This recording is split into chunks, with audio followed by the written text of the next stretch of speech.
Order! Order! You are an incorrigible delinquent at times.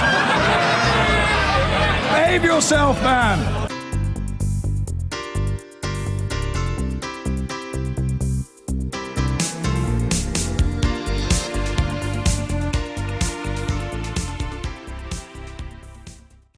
Now, the public consultation on press regulation closed this week, and soon ministers will have to decide whether to enact a controversial piece of legislation. Section 40 of the Crime and Courts Act, if implemented, could see newspapers forced to pay legal costs in libel and privacy cases, even if they won, if they don't sign up to an officially approved regulator. The newspapers say it's an affront to a free press. Pro-privacy campaigners say it's the only way to ensure a scandal like phone hacking can't happen again. Ellie Price has been reading all about it.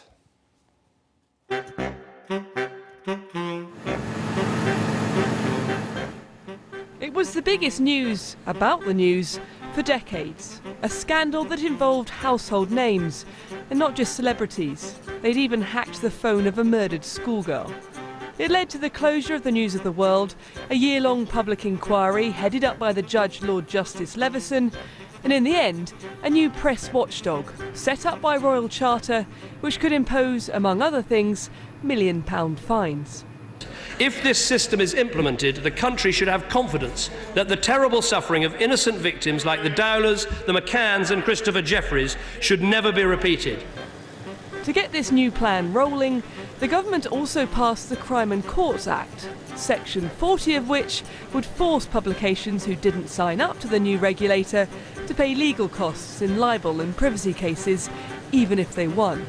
It's waiting for sign-off from the Culture Secretary. We've got about 50 publications that have signed up. They are a range of... This is Impress, the press regulator that's got the backing of the Royal Charter, so its members are protected from the penalties that would be imposed by Section 40. It's funded by the Formula One tycoon Max Moseley's family charitable trust. I think the danger, if we don't get Section 40, is that you have an incomplete Leveson project. I think it's very, very likely that within the next 5 or 10 years, there'll be a scandal, there'll be a crisis in press standards. Everyone will be saying to the government, why on earth didn't you sort things out when you had the chance? Isn't Section 40 essentially just a big stick to beat the national press with? And we hear a lot about the stick half, but there's also a big juicy carrot for publishers and their journalists who are members of an independent regulator. They get huge new protections from libel, threats, from privacy actions, which actually means they've got a lot more opportunity to run investigative stories. Impress has a big image problem. Not a single national newspaper has signed up. Instead, many of them are members of IPSO, the independent regulator set up and funded by the industry that doesn't seek the recognition of the Royal Charter.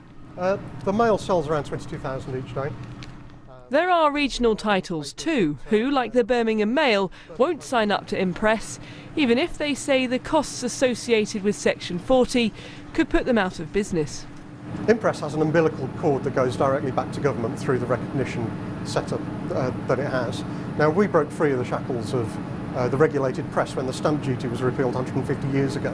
If we go back to this level of oversight, then I think we turn the clock back on 150 years of press freedom. The responses from the public have been coming thick and fast since the government launched its consultation 10 weeks ago. In fact, by the time it closed on Tuesday, it says it had received 140,000.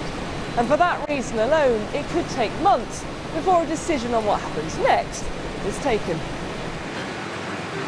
The government will also be minded to listen to its own MPs concerned about Section 40.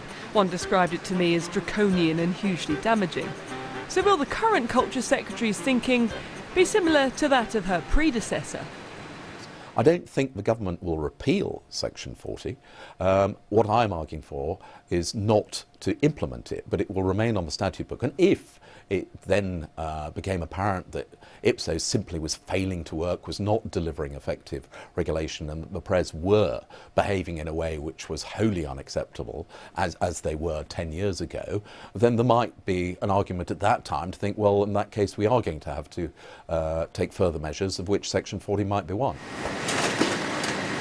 The future of Section 40 might not be so black and white. I'm told a compromise could be met whereby the punitive parts about legal costs are dropped, but the incentives to join a recognised regulator are beefed up. But it could yet be some time until the issue of press freedom is finally wrapped up.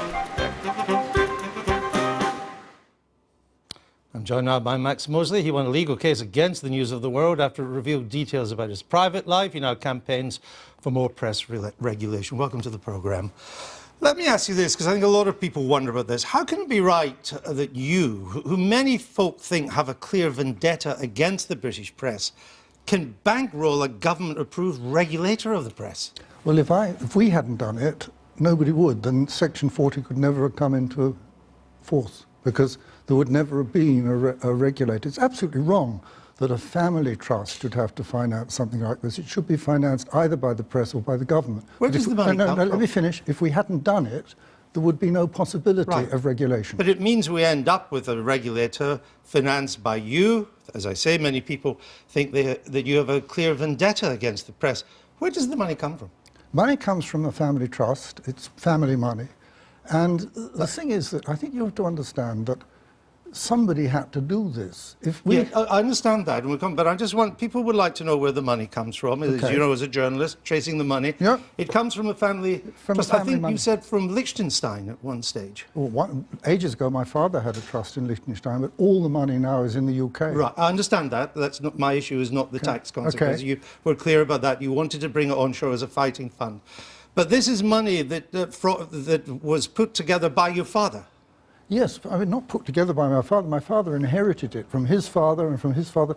Whole of the middle of Manchester once belonged to the family. That's why there's a Moseley Street. I mean, this is actually completely irrelevant because let me finish. As we have given the money, I have absolutely no control. If you do the most elementary checks into the contracts between my family trust, the trust that finances Impress, it is impossible for me to exert any influence. It's just the same as if it had come from the National Lottery. Well, except people will find it ironic that money being used to regulate the British press has come from Britain's historically best-known fascist. But you see, it hasn't. It's come from a family that goes back to the 18th, 16th, 17th. My family, Moseley's. Yeah. That's why there's a Moseley Street in Manchester. This is complete drivel because the fact of the matter is we have no control. Okay. Where the money comes from doesn't matter. If it had come from the National Lottery, it would be exactly the same. Okay. Impress is completely independent. Well, you claim to have no influence over Impress, but it wouldn't exist without your money, would it? Yeah, but that doesn't give you influence. But it wouldn't exist, right? It certainly wouldn't. It might exist, actually, because it was founded before I was ever in contact with them. Isn't it curious, if you have no influence over Impress, that so many of its leading lights share your hostile views of the press? I don't think it is, because I don't know a single member of the Impress board. I've never met them. The chairman of Impress I've met once. The only person I know is Jonathan Haywood that you had on just now. Well, let's look about the chief executive of Impress, Jonathan Haywood. In one recent month, he tweeted or retweeted 50 attacks on the Daily Mail, including some calling for an advertising boycott of the paper. He also liked a Twitter post calling the Mail a neo-fascist rag.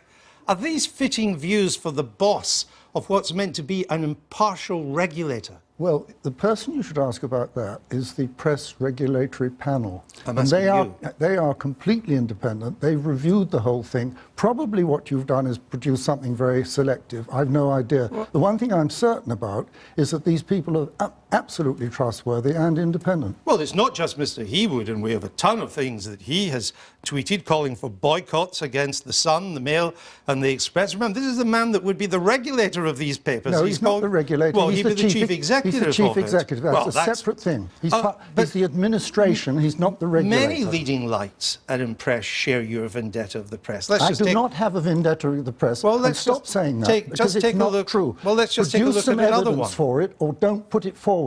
Let's just take a look at another one. This is one of Impress's code of conduct. He's on the code committee that would draw it up. My vendetta. This is Gavin. No, have a look at this. It's such a shame we can't just ban the Daily Mail. Probably the worst aspect of contemporary British culture after Simon Cowell. As someone with these views fit to be involved in the regulation of the press? You said I had a vendetta against the press. I do not. You produced that. Well, I didn't say that. It's many completely people wong do. for you to say that I got a vendetta. But what You're do you just think of making it that? up as you What go do you along. think of that? I don't agree. I wouldn't ban the Daily Mail. I think it's a dreadful paper. I don't read it, but I would never ban it. Well, we've got similar quotes from Emma Jones, she's the director of Impress, Gavin Phillipson's up there, Paul Ragg, Impress Code Committee member like Ragg. He says, I hate the Mail, and he retweeted I hate the Mail. He then said, I couldn't agree more. Others, as I've said, have called for boycotts of the Sun and the Express. Okay, now, people can excellent. say what they want about newspapers, of course. Yeah. Okay, and let many me people answer may your think point. that they're right. But surely these views make them unfit to be impartial regulators. I have no influence over Impress. Therefore, I can't say anything about that. I have no right to criticise. You should ask them, not me. All I've done is make it possible for Impress to exist. I made it possible for Impress to exist, and that was the right thing to do. And I'm asking you if people with these kind of views are fit to be regulators of the press. You'd have to ask about all their views. These are some of their views. A lot of people they're have the a relevant real... views. No, you must listen. A lot of people have a down on the Mail, and a lot of people have a down on the Sun. Doesn't necessarily make them party-pre. Why would newspapers sign up to a regulator run by what they think is a cabal of their enemies out to ruin them? Absolutely. If they don't want to, they shouldn't. They should start their own... Why would they? No, listen. They should start their own Section 40 regulator. They could make ipso recognised if only they'd make it independent of the big newspaper barons, but they won't. Key figures in Impress that want to regulate the newspapers have already concluded that papers like the Mail are fascist. You were involved in fascist politics when you were young. Is the Mail fascist? Well, it certainly was in the 30s. Of course, in a but I'm big talking way. about now. Well, you're talking about me. You talk about my father. It's completely irrelevant. The fundamental point is that this whole Section 40 issue is all about access to justice. The press do not want ordinary people who can't afford to bring an action against the press, don't want them to have access to justice. I can understand that, but I don't sympathise. What would happen to the boss of Ofcom, for example, which regulates broadcasters, if it described Channel 4 News as Marxist scum?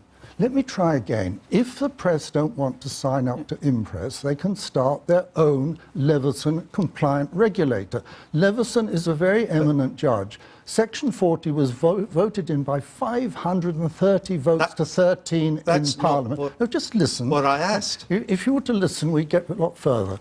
And therefore, the press should make their own Leveson compliant regulator, then they'd have no complaint at all. Even papers like The Guardian, The Independent, The Financial Times, they share your hostility to tabloid journalism, and in some ways Impress's hostility to it.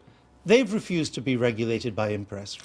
I said again, I don't know how many times I have to say it, the press could start their own regulator. They do not have to sign... Yes, but a Leveson compliant one, so giving access to justice so that people who can't afford a really expensive legal action have a proper arbitration service. What? But... Yes. The Guardian, The Independent, the FT, they don't want to do that either. It's not just the Mail and the Sun. That would suggest there is something fatally flawed about your approach. No. If even these kind of papers, I mean, The Independent, Impress is a deeply odd beast. The Guardian, Impress is hardly independent. The head of the Guardian's investigative unit says it would be a real problem if they joined. You're like an old dog with a bone. I'm going to say the same thing for the third time. I'm trying to get the answer. Yes, you're going to get it. The press could start their own regulator. Then people like the FT, the Guardian and so on could decide whether they wanted to join or not. But what is absolutely vital is that we should have a proper arbitration service so that people who can't afford an expensive action have got somewhere to go. This business of Section 40, which you want to be triggered, which would mean that papers that didn't sign up to Impress could be sued in any case, and they would have to pay potentially massive legal costs, even if they win. Yes. This is what a number of papers have said about this. If Section 40 was triggered, The Guardian has said it wouldn't even think of a Panama Papers investigation. The Sunday Times says it would not even have started to expose Lance Armstrong. The Telegraph said it could not have done MP's expenses. And the Times journalist involved said he couldn't have done the Rotherham child abuse scandal. Okay. What they all omit is a full reading of Section 40, because that cost shifting will only apply if, and I quote, it's just and equitable in all the circumstances. I cannot conceive of any High Court judge, for example, the Lance Armstrong case or the child abuse case, saying, yes, it is just and equitable in all the circumstances that this newspaper should pay all the costs. Even the it's editor, inconceivable. Even the editor of Index on Censorship, which is hardly the Sun or the News of the World, has said that this would be repressive and they could not do what they're doing. They would risk being sued by warlords. No, you see, because then if something unfortunate, some really bad person sues, then what would happen is the judge would say it's just and equitable in all the circumstances that that person should pay. What Section 40 is for is a person who comes along and says to a big newspaper, can we go to arbitration because I can't afford to go to court? The big newspaper says, no, we go to court or just run away. Now that leaves less than 1% of the population with any remedy if the newspapers traduce them. That cannot be right. From The Guardian to The Sun, and including Index on Censorship, all these media outlets think that what you're proposing is a charter for conmen, warlords, crime bosses, dodgy politicians, celebrities with a grievance against the press. I'll give you the final word to address that. It's pure guff, and the reason they're doing is they want to go on marking their own homework, as they have ever since the war, despite 7 investigations. So the fact of the matter is, the press do not want anyone to make sure that life is fair. All I want is somebody who's got no money to be able to sue in just the same way as I can. All right. Max Moseley, thanks for being with us.